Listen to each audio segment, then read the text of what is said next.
Sunday 7, recapping an eventful weekend for Patriots. Before this weekend it was a relatively quiet preseason for the Patriots, but that all changed Friday night when Julian Edelman was lost for the year with a torn ACL. His loss will likely impact the final 53-man roster. Perhaps it puts someone like Jacoby Brissett in danger, as the team might want to use his roster spot for someone who could potentially help to fill Edelman's void. As of now, the Patriots have Brandon Cooks, Chris Hogan, Danny Amendola, Malcolm Mitchell and Matthew Slater as wideouts, and then there's undrafted rookie Austin Carr and Devin Lucien on the bubble. But, from this viewpoint, the Patriots will likely go with the 4 receivers and try and slide one of, or both of those players onto the practice squad.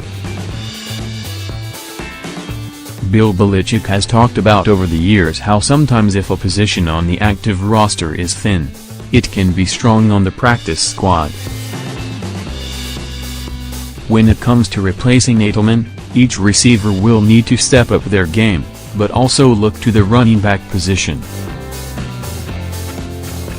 James White, Dion Lewis and Rex Burkhead can all catch passes out of backfield and even have lined up as receivers in the past.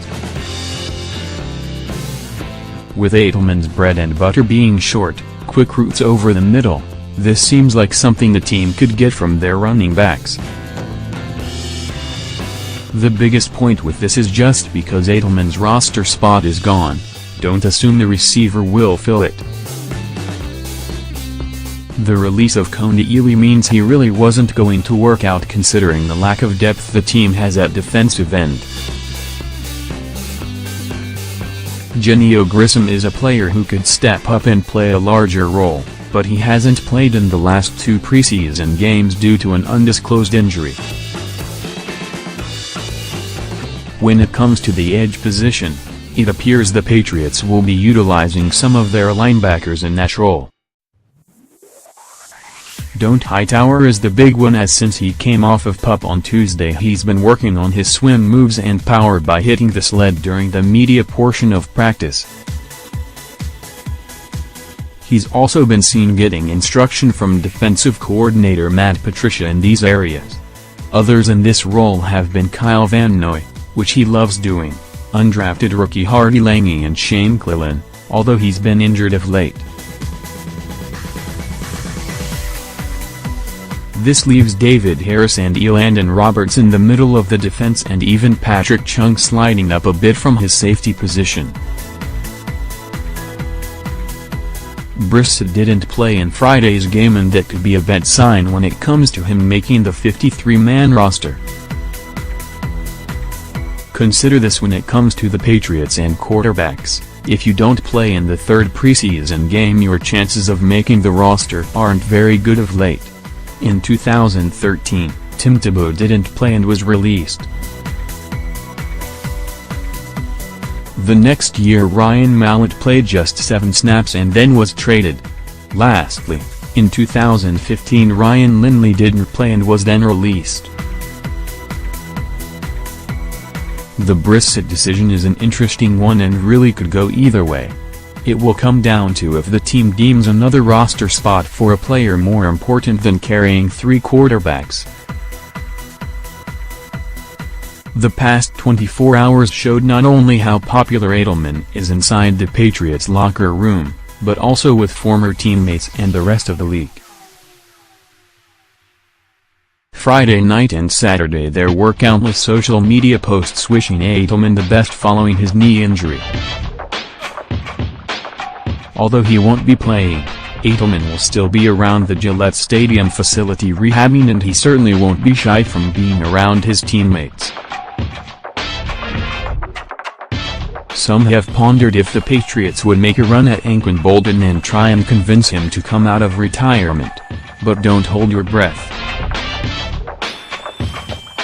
It's worth noting the 14-year vet is still property of the Bills, as he is on their reserve, retired list, and why would they relinquish his rights to the Patriots, the best team in their own division? Before it even got to that point, the Patriots would need to be interested, and it just doesn't seem like a fit considering Edelman and Bolden are two different receivers. Looking for a sleeper to make the Patriots roster?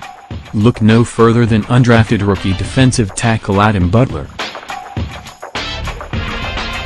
Belichick went to Vanderbilt's pro day and it was thought to work out Zach Cunningham, but maybe he had Butler on his radar. The coach praised him on a conference call Saturday. Adams had a strong camp, he said. We talked about it the other day.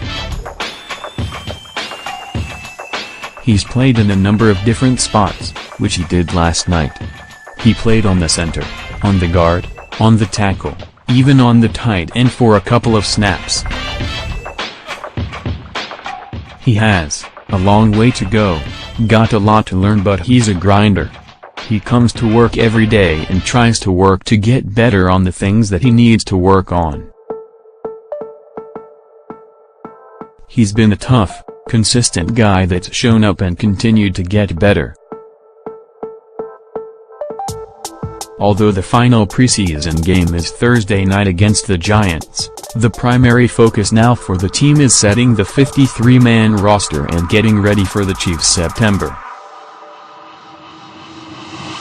It would seem any player locked into a 53-man roster spot will not play at all in Thursday's game just because of the injury risk and the season opener being a week away. The coaching staff likely will start to prepare for the Chiefs at least a little this week, as following Thursday the season opener will be coming quick following roster cuts on Saturday and setting the practice squad on Sunday. Regular season football is very, very close.